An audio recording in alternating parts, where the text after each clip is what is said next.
Hi, my lovelies, and today I'm taking a break from the Wonder series just to show you guys how I teach my kindergarten students how to unscramble sentences. You could try this with any of your students. I specifically do it with my kinder. It is very difficult, but I try it anyway. So what I do is I tell them to find the big letter.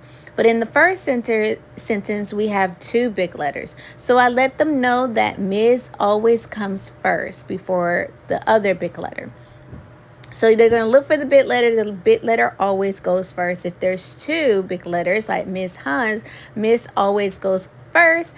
And the last word always have the period, the dot, or the period or the dot, however you tell your kids it is. That is the very last word. And then the words in the middle, you read it to yourselves in many different ways in order to find what goes in the middle. Miss Hans lives upstairs. So this one was kind of easy to figure out which one goes upstairs because it was the only word left.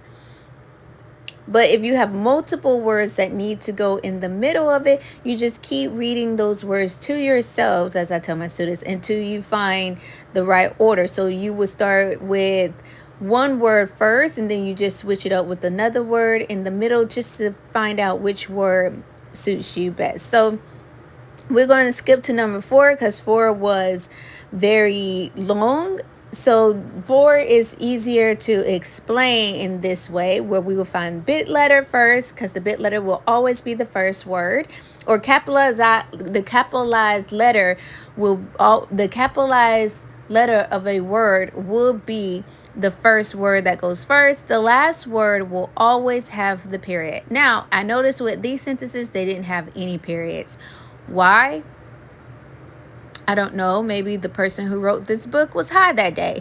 But I went ahead and put the periods for the last words in these sentences for my students.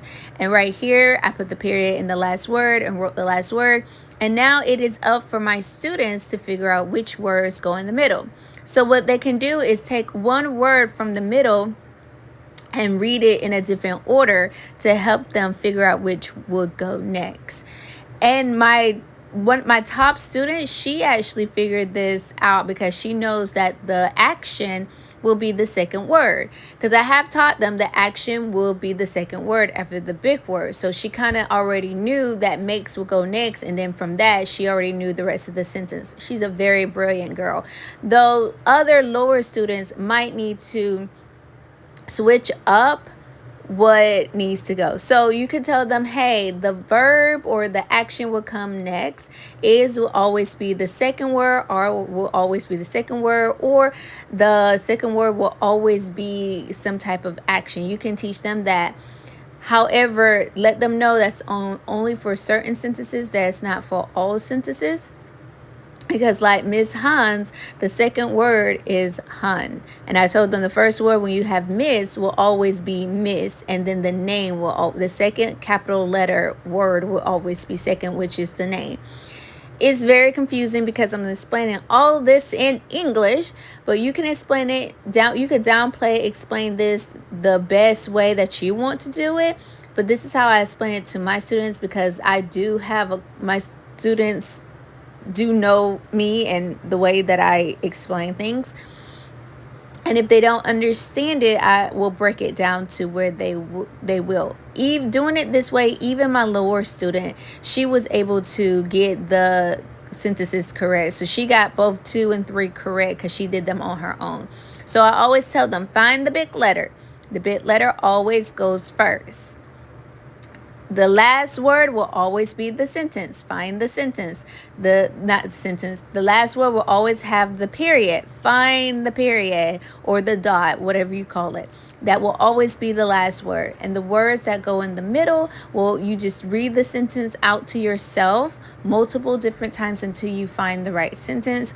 Or you can tell them the action always comes second. After the big letter, the action will always come second. I was having some difficulties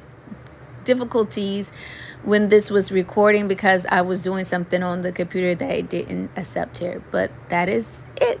Happy teaching, my friend.